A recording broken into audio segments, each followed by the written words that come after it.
תוכנית שבילים בנויה על 3 רגליים: אמון, חירות ואחריות. בעיקרון אני אוהב ללמוד עם הורים, אבל כמה שעות בשבוע של הלמידה עצמאית זה בעצם מה שאני צריך בשביל לשפר את כל היכולות והביצועים שלי.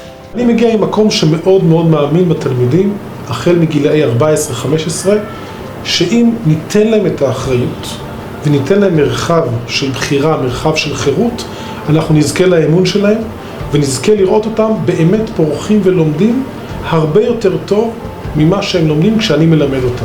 אני נמצא גם בעוד תוכניות, באופק ובאודיסאה, אבל החוויה בשבילים שאתה גם, כאילו אתה לומד לבד ולומד דברים שאתה אוהב ובסוף גם מציג את זה מול קהל, זה באמת חוויה אחרת לגמרי.